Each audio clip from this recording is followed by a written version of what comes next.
An adult human contains an estimated 100 trillion cells, and yet we start life as a single cell.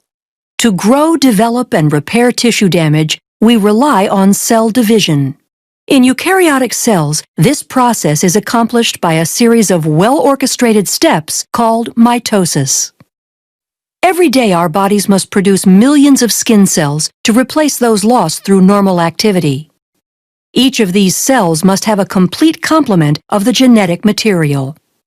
Prior to cell division, where the cell divides into two identical cells, the DNA needs to be replicated so that each daughter cell receives an exact copy. Following DNA replication, the chromosomes condense in the nucleus of the cell. DNA condenses by wrapping around cores of histone proteins, forming nucleosomes. This beads-on-a-string structure is called chromatin. As a cell prepares to divide, chromatin coils up further, shortening and condensing the chromosome. The replicated chromosomes are called sister chromatids.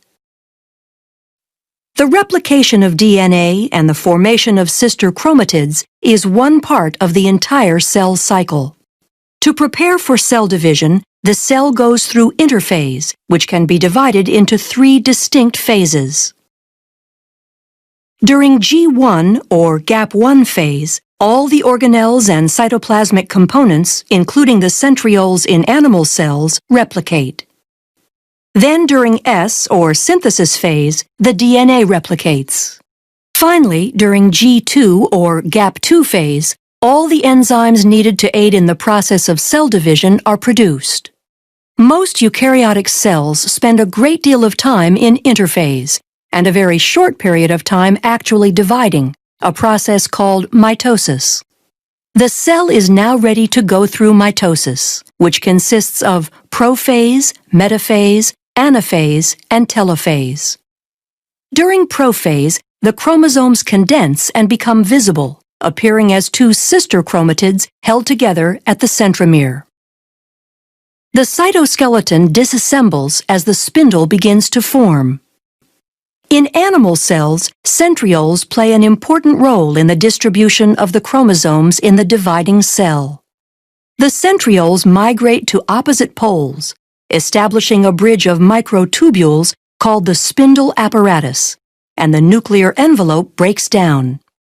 Towards the end of prophase, chromosomes attach, by proteins in their centromeres called kinetochores, to microtubules from each pole, moving the chromosomes toward the equator of the cell. During metaphase, all chromosomes are aligned at the equator of the cell, called the metaphase plate.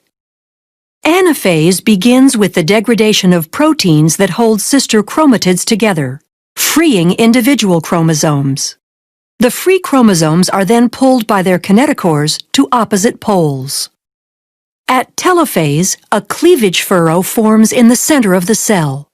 This indentation is made from a constricting belt of actin filaments surrounding the inside of the cell's circumference. Chromosomes cluster at opposite poles and begin decondensing as the nuclear envelope reforms around them. The spindle apparatus disassembles as the microtubules are broken down into tubulin monomers that can be used to form the cytoskeleton of the daughter cells. In animal cells, cytokinesis completes cell division by extending the cleavage furrow to completely separate the newly formed daughter cells. Since plant cell walls cannot be constricted by actin fibers, vesicles form an expanding membrane partition called the cell plate. Like animal cells, plant cells use cytokinesis to finish the division of the contents of the cytoplasm between the 2 identical daughter cells. During the cell cycle, certain checkpoints are encountered to make sure the process is occurring accurately. And if it is not, the cell cycle will stop at the checkpoint and correct, or possibly inhibit that cell from dividing. The first checkpoint is the G1S checkpoint, and is considered the primary point at which the cell cycle continues or stops. External signals and growth factors can influence the cell cycle and affect the progress at or before this critical checkpoint. The G2M checkpoint allows cells that have successfully completed all 3 phases of interphase to begin mitosis. The last checkpoint is the spindle checkpoint, ensuring that all chromosomes have attached to the spindle in preparation for anaphase. Growth factors, the size of the cell, and the nutritional state of the cell are all contributing factors in cell cycle regulation, ensuring that only certain cells divide at appropriate times. Once all the checkpoints in interphase are cleared, mitosis can occur.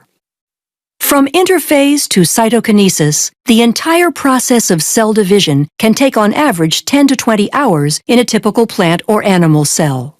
Depending on the nature and use of the cell, the process can happen at different frequencies as well. In humans, our skin cells have a high turnover rate due to wear and tear and go through mitosis very frequently, whereas other cells, such as adult neurons and muscle cells, rarely divide. The accuracy of mitosis, as well as the consistency of the checkpoints during interphase, ensure that most cells in a eukaryotic organism can produce identical copies of themselves. This process allows for growth and repair to prolong overall physiology as well as life itself.